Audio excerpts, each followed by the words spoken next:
maybe my bedtime now, but some animals are only waking up now, like the lions behind me.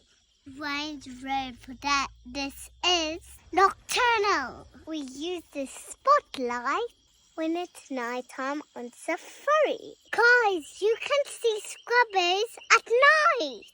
Many guests ask, is this not a rabbit? Scrubbies don't dig holes. At night we love to look at the sky. Can you see that bright star? That's called Jupiter, and it's actually not a star. It's a planet. A planet reflects light from the sun, like our moon. But stars make their own light, like our sun. We can hear baby red frogs. This is called a platyna. We don't shine on elephants at night. Guys, it's getting late. Sleep well and stay wild.